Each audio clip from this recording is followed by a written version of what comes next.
Hello everyone, चलिए बात करते हैं आज के नए टेस्ट पेपर की, जो कि है इस तरह से आपकी स्क्रीन पे।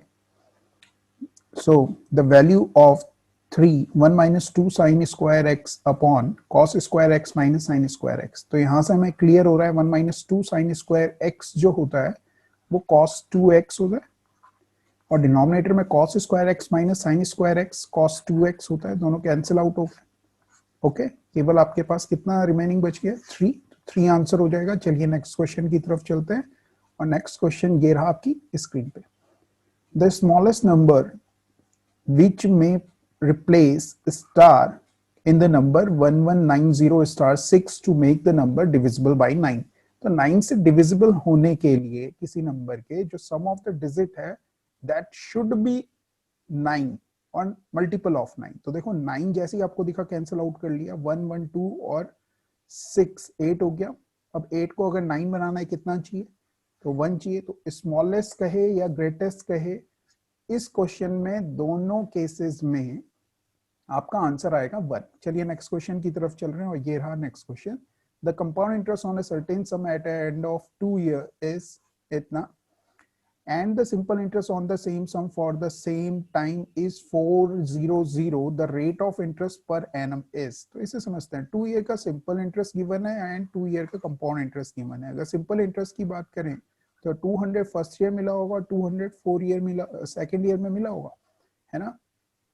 तो टोटल 400 हो गया। मगर जब कंपाउंड इंटरेस्ट की बात करते हैं तो 8 और मिल रहा है। तो जो ये 8 एक्स्ट्रा मिल रहा है वो किस पे मिल रहा है? 200 पे।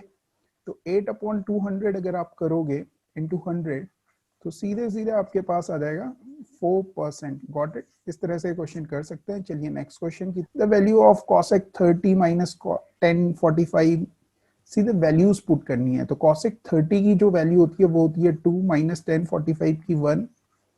कॉट 60 की जो वैल्यू होती है वो होती है 1 अपॉन रूट 3, और 1030 की जो वैल्यू होती है वो होती है आपके पास 1 अपॉन रूट 3। ऑब्जर्व करोगे तो आपके पास वैल्यू आ जाएगी 1/3 है क्या ऑप्शन में? तो ये आंसर हो जाएगा। Got it? चलिए नेक्स्ट क्वेश्चन की तरफ चल रहे हैं, और ये रहा next question. In a triangle A B equal to A C, एक ट्राइंगल गिवन है जिसमें ए बी और ए सी इक्वल गिवन है, and A B C equal to 72 degree. ये इक्वल गिवन है इसके, इट मीन 72 डिग्री ये भी हो जाएगा। आइसोसेलेस ट्राइंगल हो गया। बी ए सी की बात कर रहे हैं आपसे, तो इन दोनों का सम 108 हो गया है, सॉरी 144 हो गया है। तो BAC जो हो जाएगा वो 36 डिग्री हो जाएगा। इसमें भी कुछ नहीं था। सम ऑफ द एंगल्स कितना होता है? 180 होता है। चलिए इसे करते हैं, सिंप्लीफाई करना है। तो फर्स्ट पार्ट ये है, पहले इसे सॉल्व कर लेते हैं। ठीक है, तो 26 माइनस 26 जीरो देगा। जीरो को 2 से डिवाइड करोगे तो जीरो ही आना है, प्लस 1, तो इट मीन्स 1 आंसर हो जाएगा। इसमें भी कुछ नहीं है। चलिए नेक्स्ट क्वेश्चन की तरफ चल रहे हैं। देखिए क्या है इसमें। PAQ is a tangent to a circle with centre O। PAQ draw करते हैं इस तरह से। यहाँ पे A है, PAQ, O सेंटर गिवन है at a point A on it, AB is a chord such that BAQ, okay, AB एक chord है और BAQ आपको x डिग्री गिवन है। C is a point on the measure arc, C कोई point है major arc पे, such that ACB, ACB की value ये कह रहे हैं कि y डिग्री है। Got it? ये पूरा एंगल y डिग्री है। इफ ABO, तो देखो ABO ये वाला एंगल आपको 32 डिग्री गिवन है। Then the value of x plus y, x और y का आपको सम करना है। ओके, तो x और y दोनों एंगल इक्वल होंगे। ठीक है, किसी सर्कल में अगर टेंजेंट ड्रॉ हो रही है और इस तरह से ट्राइंगल है टचिंग पॉइंट पे, तो ये एंगल इसके इक्वल होता है, और ये वाला जो एंगल हो जाएगा वो इस साइड के इक्वल हो जाएगा। इसमें कोई प्रॉब्लम है नहीं। ठीक है, तो 32 डिग्री आपको ये गिवन है, तो 32 डिग्री आपका ये हो जाएगा OAB। 32 32 64 हो गया। तो आपको ये मालूम चल गया कितना हो गया। 180 में से 64 माइनस करो, 180 में से 60 माइनस किया 120, 120 में से 4 माइनस किया तो 116 आ गया। Got it? तो y की जो वैल्यू हो जाएगी वो 116 की हाफ हो जाएगी, क्योंकि सर्कल पे बना हुआ जो एंगल होगा वो सेंटर पे बने हुए एंगल का हाफ होता है। ठीक है, तो हाफ करते हैं, 2 5 टाइम्स और 2 8 टाइम, 58 डिग्री आ गया। और हमने यहाँ पे देखा है कि x और y दोनों इक्वल हैं, तो 58 प्लस 58, तो 100 तो ये हो गया, 116 डिग्री आंसर हो गया। Got it? तो ये आंसर हो जाएगा। चलिए नेक्स्ट क्वेश्चन की तरफ चलते हैं, और नेक्स्ट क्वेश्चन ये रहा स्क्रीन पे। From an external point P a tangent PQ, चलिए एक्सटर्नल पॉइंट P है, उससे एक टेंजेंट ड्रॉ की गई है जिसको कि PQ कह रहे हैं, यहां पे ले लेते हैं। Is drawn to a circle with centre O centre है, touching the circle at Q पे टच कर रही है। If the distance of P की डिस्टेंस गिवन है is 13 centimetre and the length of the tangent PQ 12 given है, then the radius of a circle कुछ भी नहीं है, तो देखो ये 90 डिग्री होगा, तो पाइथागोरियन ट्रिपलेट लग जाएंगे, तो 5 आ जाएगा आपके पास रेडियस, 5 सेंटीमीटर आंसर है। तो चलिए कुछ नहीं है। नेक्स्ट क्वेश्चन ये रहा। 8% can finish a work in 20 days. 8% जो है वो 20 डेज में वर्क फिनिश कर सकते हैं। After 5 days they were requested to complete the work in the next 8 days. Okay, तो इसे इस तरह से समझ सकते हैं, 8% जो है वो 20 डे में वर्क कंप्लीट कर सकते हैं। इट मींस ये टोटल वर्क हो गया। आफ्टर 5 डेज का मतलब हो गया कि 8 जो पर्सन है उन्होंने 5 डे वर्क किया, इट मींस 40 वर्क कर चुके हैं। They were requested to complete the work in next 8 days. अब क्या करना है, नेक्स्ट 8 डेज में वर्क को कंप्लीट करवाना है, तो टोटल कितने पर्सन लगेंगे ये फाइंड आउट करते हैं। और ये हमसे पूछ रहे हैं कि how many more person should join the group to fulfill the requirement. Okay, इसे सॉल्व करते हैं, तो ये आ गया आपके पास 160, 40 माइनस करोगे 120, 8 से करोगे कितने, 8 टाइम 15 आ गया। Got it? Total person 15 required है, जबकि हमारे पास लोग कितने थे, 8 थे, तो 8 माइनस करोगे 7 आ जाएगा। Got it? तो सीधा सीधा एक सिंपल सा फॉर्मूला इसमें अप्लाई किया हमने, MDH x plus 3y plus 2 equal to 0। आपको ये वैल्यू फाइंड आउट करनी है, तो यहां से ऑब्जर्व करो, a plus b plus c equal to 0 है, तो a cube plus b cube plus c cube minus 3abc की वैल्यू कितनी हो जाएगी, आप कहेंगे 0 हो जाएगी, आंसर हो जाएगा। चलिए इसमें भी कुछ नहीं था। चलिए नेक्स्ट क्वेश्चन की तरफ चल रहे हैं, जो कि है इस तरह से। Got it? The value of cos, इन सब की वैल्यू, और जैसे ही हमें कॉस 90 डिग्री दिख रहा है, इट मींस वैल्यू कितनी हो जाएगी, 0 डिग्री हो जाएगी। Question complete. Next, the value of 51.5 और 48.5 प्रोडक्ट करना है। तो एक चीज समझना, दोनों की जो नंबर्स हैं उनकी यूनिट डिजिट 5 है, और आगे के जो नंबर्स हैं उनका अगर आप डिफरेंस करते हो तो आपको ऑड नंबर दिखता है ना। 51 और 48 का डिफरेंस करोगे तो ऑड नंबर है। इट मींस कि इनका जब भी हम प्रोडक्ट करेंगे तो हमारे पास क्या आने वाला है यूनिट प्लेस पे, 75 है। ठीक है, यूट्यूब पे हमारी इससे रिलेटेड एक वीडियो है जिसमें कि यूनिट डिजिट 5 वाले नंबर्स जो हैं उनका जब प्रोडक्ट करते हैं तो कैसे फाइंड आउट करना है। अगर ये इवन होता तो आपके पास 25 आता, लास्ट 2 डिजिट ऑड है तो लास्ट 2 डिजिट कितनी आएंगी, 75 आएंगी। ज्यादा कुछ सोचने की जरूरत नहीं है। चलिए नेक्स्ट क्वेश्चन पे पहुंच जाते हैं। ठीक है, a cell phone was marked 20% above the cost price and discount of 10% was given on its mark price. What is the profit percent? तो 20% एवो मार्क किया, 10% का डिस्काउंट दे रहे हैं, इंटू 10 इंटू 20 अपॉन 100 है ना।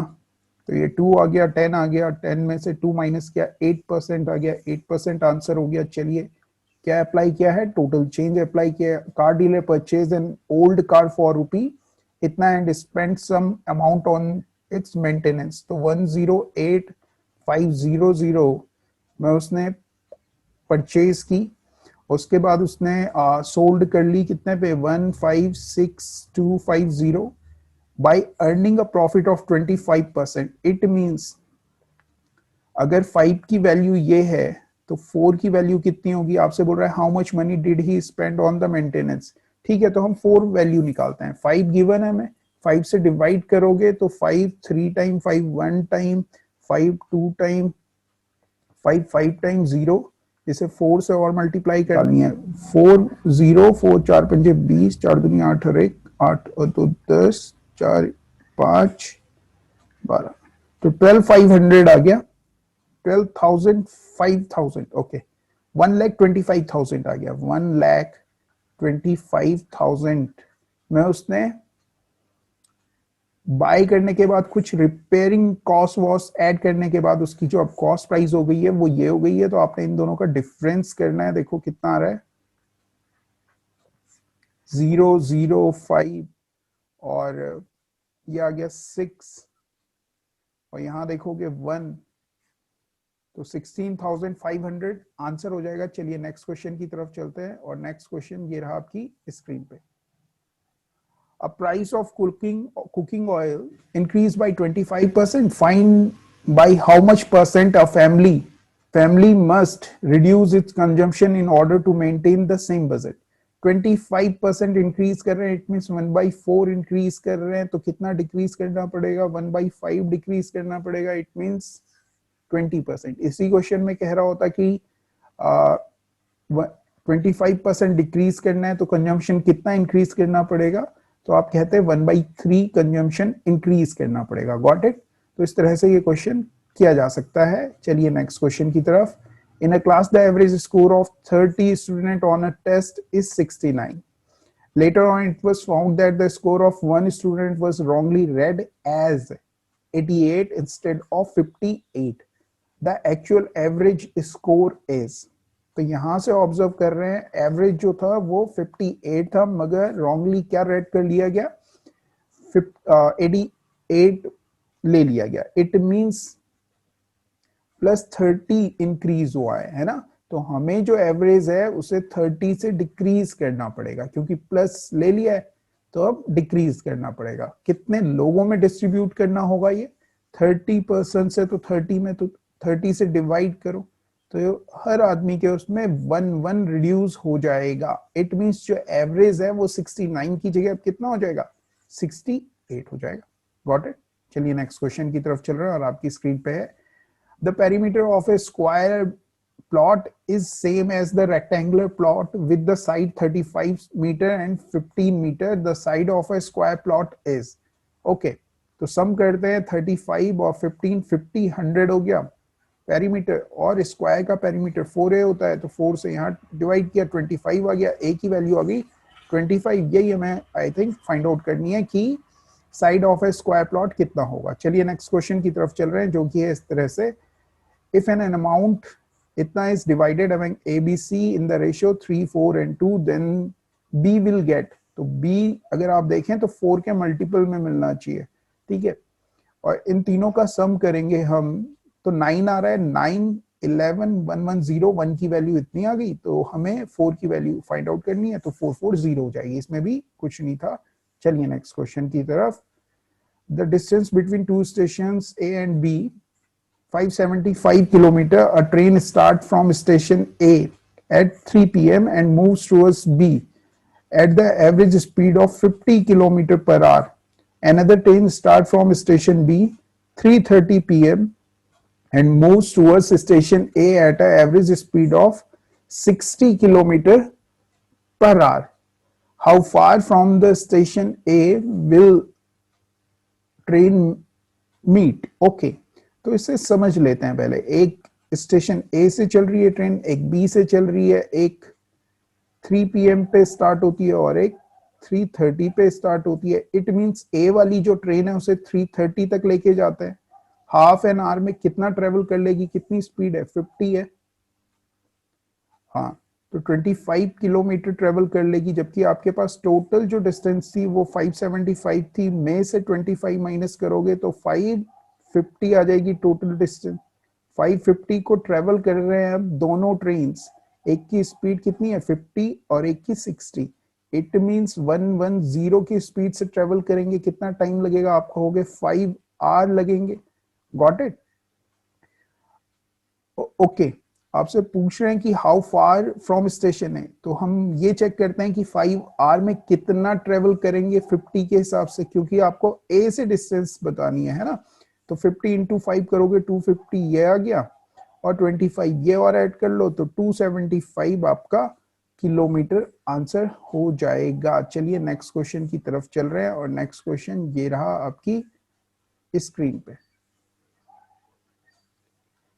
इन a circle A B is a diameter and, circle draw कर लेते हैं। In a circle A B is a diameter and C D is a chord.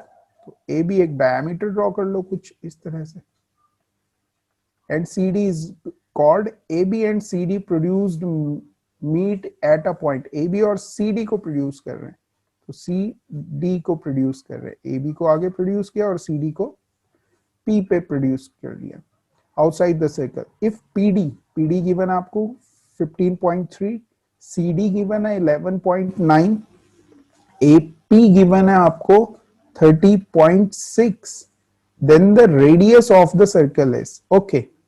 तो हम क्या करते हैं, बीपी फाइंड आउट कर सकते हैं, फिर एपी में से बीपी माइनस करेंगे, ए बी आ जाएगा, और ए बी का हाफ कर लेंगे तो आंसर आ जाएगा। तो चलिए सॉल्व करते हैं। 30.6 इंटू, है ना, AP into BP, BP equal to CP. सीपी की वैल्यू देखो 9 और 3 आ गया आपके पास 2, 1 5 7 आ गया 1 2, ये आ गया इंटू 15.3। ठीक है, तो बीपी आप यहां से फाइंड आउट कर सकते हैं, सीधे हम इसे डिवाइड कर देते हैं 30.6 से। तो ये देखो 2 टाइम्स जा रहा है, देख लेने का है। तो आपके पास बीपी की जो वैल्यू आ जाएगी 2 1 टाइम, 2 3 टाइम, 2 6 टाइम, 13.6 आ गई। 13.6 यहाँ माइनस करोगे तो आपके पास 17 आ गया, और 17 का हाफ करोगे तो 8.5 सेंटीमीटर आपके पास क्या आ जाएगी, रेडियस ऑफ द सर्कल आ जाएगी। चलिए आज के लिए करेंगे इतना ही। Thank you very much, have a nice day. पढ़ते रहो और करते रहो।